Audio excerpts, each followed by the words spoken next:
and welcome to another episode of Electoral Reform Digest. This is where we discuss key issues shaping our nation and our economy at large. And as always, I'm your host, Abu Grace. The Independent National Electoral Commission, INEC, recently revealed that it has received over 110 letters of intent from groups seeking registration as political parties, with a fresh batch of applications pushing that figure to around 122. The surge has sparked renewed conversation about the political participation in Nigeria. Are we truly seeing an expansion of the political space, or is it simply the same familiar political actors returning under new party names? At the same time, INEC has come under criticism for delaying official acknowledgement of some of these applications, raising concerns around transparency, possible political interference, and the independence of the Commission. INEC, for its part, maintains that it's simply working in line with the Electoral Act and the legal guidelines parties must meet before moving forward.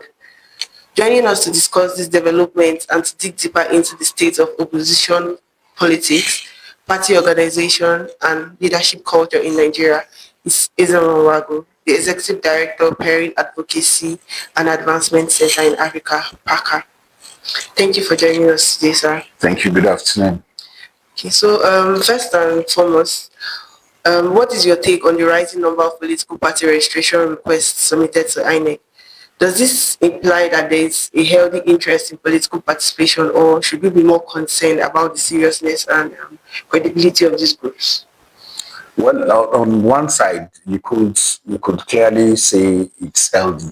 It's healthy that, in spite of the frustrations that people talk about with the electoral process, with governance, that there are more people who want to, transition into associations that want to transition into political parties. But healthy would have to be included now, because the existing political parties have, in some sense, have put out themselves as special purpose vehicles. So what we then need to interrogate will be the motivation. Why do people want to register more political parties? Do they want to use these political parties as, stopgap for those who feel shortchanged in the dominant political parties to use their platforms? And then in using those platforms, it will mean, expression of interest forms, it will mean paying for nomination fees. And so if the motivation is not altruistic, then you can't say healthy. But it's positive for democracy, it's positive for, governance. It's also positive for the institutions, the registrar and regulator of political parties, to excite itself that in spite of the frustrations, people still want to register political parties. I think it's good for democracy. Okay, so some people believe that INEC is delaying the registration of new political parties on purpose, or maybe due to political interference. But still, INEC maintains that it's just following the law and its own guidelines. Do you think that these concerns are valid, or are people forgetting that there's a legal process that must be followed? The politicians are masters of lie telling. They are masters of lie telling, obfuscation, confuse things, and even sometimes demagoguery. They just like to pontificate. But the truth is simple. The regulations for registering political parties is already on the INEC website, and it was not put there yesterday. It's been there since the INEC political party regulation was put out in 2022. And so anyone who wants to register political parties will first go to the registrar. It's like you wanting to register a public liability company. The first place to go is the Corporate Affairs Commission to say, or you approach a lawyer to say, I want to register a company. What is the requirement?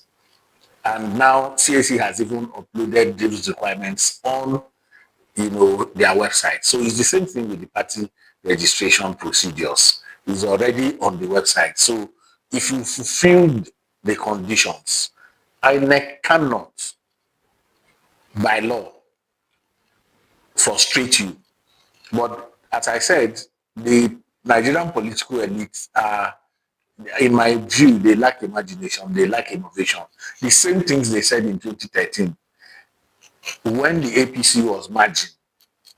In fact, they said that the INEC had merged with the ruling party to deny them registration. And at the end of the day, APC was registered in 2013. So in 2025, you are still using the same language without, any new innovation, any new thinking in terms of, okay, have I followed the process? Those who make that, you first know that this 122 you mentioned, what they have done is to write a letter of intent. The process of application has not even started, because if you check the procedure, you will have to put out a logo, you have to put out the chairman and secretary of the organization, and you have to then apply. When you say you try that letter of intent, INEC gets back to you and say your logo is fine, there is nothing conflicting with the coat of arms or the national flag or other national symbols that are in your logo, or the logo of existing political parties. They can come back to you and say the name you have even chosen is available. Then it is when you have cleared up, when you have cleared that hurdle, that you now apply. In applying, you pay a fee. In presentation of the receipt of your payment to INEC, a code will then be sent to you, with which you will now upload the requirements that are already, like I said, on the website. So the conversation about being denied, being frustrated, you can't start saying you've been denied when you have not even applied, when all that you have submitted is a letter of intent. Thank you for breaking that down for us. Now let's talk about opposition. In any strong democracy, the opposition is meant to keep the ruling party in check and offer clear alternatives to the people. But here in Nigeria, citizens feel that the opposition is weak, divided, or even like they don't really talk about important national issues. So based on the current political climate, what are your thoughts on the opposition and their efficiency in Nigeria? Well, first is we sometimes also mistake individual voices, critical individual voices, to the opposition. Those can be called opposition figures if they belong to political parties. But in democracy, in electoral democracy, and in a situation in which we have party systems, what will constitute opposition will be parties that are, registered political parties who are not in government. Now, the place to exercise opposition is also in the legislature, because you have minority, you have majority, and part of the work of the minority is to provide alternatives to the majority government, the position government. So in the National Assembly, as we speak now, in the House of Representatives, you have about 47% of members of the House of Representatives who come from opposition political parties. In the Senate, you have about 22% or less than that, who are members of the opposition. If they do not play their role effectively as opposition, then it gives rise to the opposition figures that we see, who now constitute themselves, who Nigerians mistake to mean opposition. And there is a correlation between government and the party. So if, for instance, you are opposition party and you have representation in the National Assembly, you channel your criticism of policies to your members, who then canvass that opposition in the legislature. But what do you see? the parties sing different songs from their members in the legislature. Sometimes they issue statements and their own members in the legislature counter it. Meaning that they cannot therefore hold anybody responsible for their lack of coordination, for the party indiscipline or lack of it that takes place within their political parties. So, and part of why this happens is because as Nigerians, we are not interested in the failure of the opposition.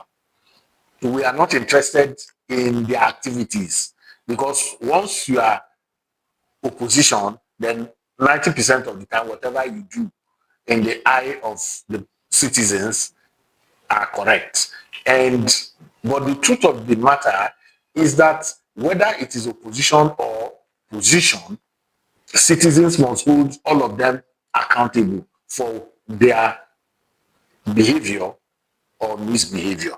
But we sometimes we give comfort to the opposition to misbehave, to do whatever they like without holding them accountable. And the tragedy of conversations in our country is that you are either for or against. If you criticize the opposition, they say you are supporting the ruling government. If you criticize the ruling government will say it is opposition that is sponsoring you. So in that kind of conflicting situation, we have difficulties, coming out. Many who even know the truth are shy away from playing in this very thin line of, so that they don't say you are supporting or you are opposed to. But we have a responsibility to hold both the opposition party and the opposition party, accountable for their actions. Okay, thank you very much. So, one thing we say often in our political culture is how quickly leaders move from their focus. It's how quickly leaders move their focus from doing the work they were elected to do to planning for the next election. Just a year or two after being elected, many of them start holding meetings, forming new alliances, and preparing for the next campaign. And why their responsibility to the people begin to suffer. It leaves a lot of people wondering if leadership is just about service or just if leadership is about service or just maybe holding on to power and forgetting like what they are supposed to do there. So from your perspective, how do you see this trend of early election preparation affecting governance? And what are your thoughts on the kind of leadership we see in the years immediately after elections? Politicians will be politicians. Politicians will stop being politicians. They would always play politics. And part of what they do is either they are the victor or they are the victim. And in victory, they want to extend the victory. In victimhood, they want to see whether they can become victors. So whichever way you look at it, first and foremost is the absence of clear ideological differences in the political parties. So if you look at the conversations after 2 years, appointments must have taken place. So those who didn't get appointments immediately transfigure into opposition and start rallying. In doing that, those who got appointment want to defend their turf. So the citizens must see through all of this, and that is where we come in, to be able to put the searchlight on the fact that in 2 years, what demands are we making of the ruling party? In 2 years, what alternative policy conversation is the opposition, in quote, whether opposition figures or opposition political parties, what policy conversations are you getting?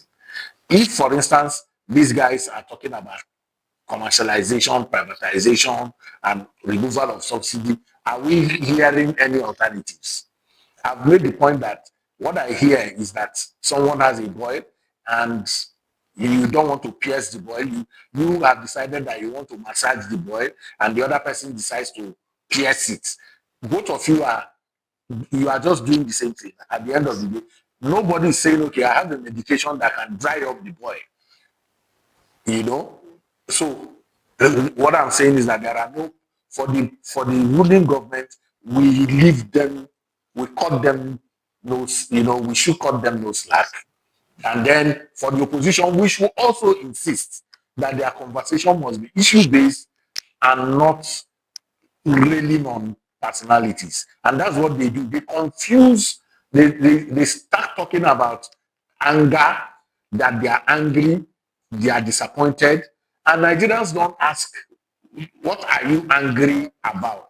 What are you disappointed in? Are you disappointed that you were not given appointment, or you are disappointed that the policy issues that the government of the day is running, that you have an alternative? But what is even more annoying for majority of the people who are opposition figures in Nigeria is that many of them have been in government, either as chairman, as governor, chairman of political parties, as governors, as members of the board. So when people who are the problem start posing as the solution, then there are issues. So it is our responsibility to force them to have policy conversations. Don't tell us you are angry. Tell us exactly what you are angry about. Tell us exactly what you are disappointed in, so that we don't confuse. If you are disappointed in the way the man is talking, that's not the issue. He is not. You are disappointed about his height. You are disappointed about his health. You are disappointed about his travels. That may be important, but tell us what policy alternatives you are posing, for which we should be interested in listening to you. Thank you very much, sir. So, finally, in your view, what is the most important step we need to take as a country to move our democracy forward in a meaningful and sustainable way, taking everything we have discussed into account, from the realities of political registration to the role of the opposition and the recurring gap in post-election leadership? What needs to happen is to have active citizenship. Citizenship that does not fall on the weight of excuses, of frustration and complaint.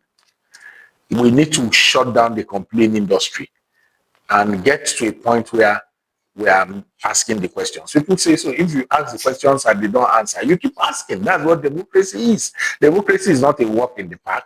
It is not a 100 meters dash. It is a marathon. It's a walk in progress. So active citizenship will be helpful. Active citizen groups and organizations will be helpful in posing these right questions. So if you are Nigerian Medical Association, what questions are we asking about health? You have done 2 years. Where are we with the state of our public hospitals? If you are a trade union in the education sector, what are the demands? What are the issues that are being raised? If you are a National Society of Engineers, so we cannot outsource the responsibility to hold government accountable to civil society and the media.